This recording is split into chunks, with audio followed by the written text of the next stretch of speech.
Oke, kali ini aku akan menceritakan awal mula penciptaan dunia dalam mitologi Yunani.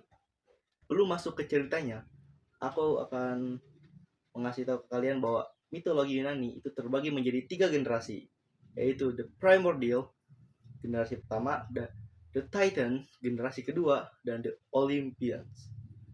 Oke, tanpa banyak basa-basi, mari kita mulai ceritanya. Awal mula penciptaan dunia dalam mitologi Yunani adalah void atau kekosongan, tiada batas.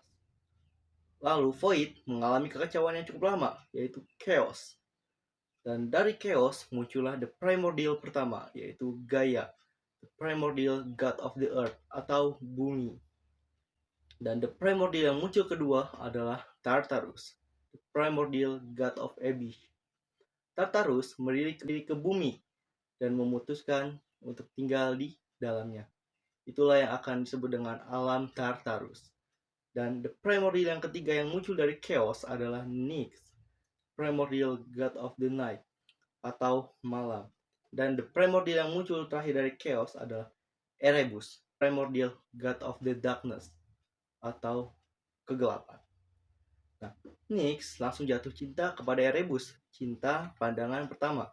Lalu mereka pun menikah. Hasil dari pernikahan mereka muncullah Aether, the Primordial God of the Light, atau cahaya, dan Hemera, Primordial God of the Day, atau hari.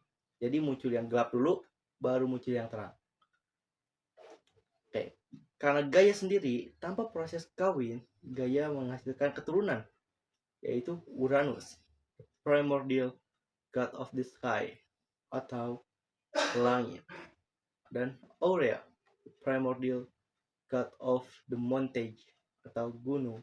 Dan satu lagi anak dari Gaia adalah Pontus, the Primordial God of the Sea, atau laut. Ethan dan Hemer juga memiliki keturunan, yaitu Thalassa, the Primordial God of the Sea, laut juga. Uranus ingin menjadikan Gaia istrinya. Uranus ingin menjadi jodohnya Gaia. Dalam mitologi Yunani ini itu sering terjadi ya guys, atau bisa disebut dengan incest, hubungan saudara. Jangan ditiru. Karena Uranus menjadi jodohnya Gaia, Uranus pun menikah dengan Gaia. Dan hasil dari pernikahan mereka itu adalah generasi kedua, yaitu The Titans. Ya, anak-anak mereka lah generasi keduanya. Dan Uranus dan Gaia menghasilkan ke-12 Titan, yaitu ada Oceanus, the Titan of the Sea, Titan laut, Creus, the Titan of Intellect, Titan kecerdasan, Crius, the Titan of the Constellation, Titan rasi bintang, Hyperion, the Titan of the Light, Titan cahaya, Lapithus, the Titan of Immortality, Titan kematian, dan Kronos, the Titan of the Time, atau Titan waktu. Dan anak perempuannya ialah Theia, the Titan of the Sight, Titan penglihatan, Rhea, the Titan of Motherhood, Titan keibuan, Themis, Titan of Divine Law, Titan hukum ilahi, Mnemosyne, Titan of the Memory, Titan ingatan, Phoebe, Titan of Oracle, Titan peramal, dan Tethys, Titan the Price of Water, Titan air tawar. Keturunan Uranus dan Gaia bukan hanya ke-12 Titan. Uranus juga melahirkan 3 Cyclops dan 3 Hecate-Chaos. Uranus membenci para Cyclops dan para Hecate-Chaos karena Uranus tidak mau memiliki anak yang menyeramkan seperti monster. Dia ingin anak-anaknya seperti ke-12 Titan tadi. Jadi Uranus mempenjarakan mereka ke alam Tartarus. Gaia yang mengetahui anak-anaknya dipenjarakan di Tartarus, dia sangat marah. Dia memanggil ke-12 Titan dan menyuruh mereka untuk membalaskan dendamnya. Tapi tidak ada yang berani, kecuali Kronos. Hanya Kronos yang berani membalaskan dendam ibunya kepada Uranus.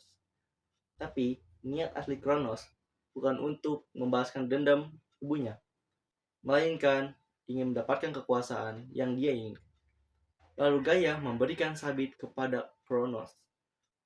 Saat Uranus tertidur, Kronos menyabit alat kelamin Uranus dan melemparkannya ke laut. Alat kelamin yang dilempar ke laut memunculkan Aphrodite, yaitu Dewi Kecantikan, dan darah yang memuncrat menciptakan Nyx, yaitu peri, dan Furies, atau Dewi Pembalasan. Sebelum harus mati, Uranus mengutuk Kronos bahwa dia akan mendapatkan nasib yang sama seperti Uranus. Anak-anaknya lah yang akan menggulingkannya.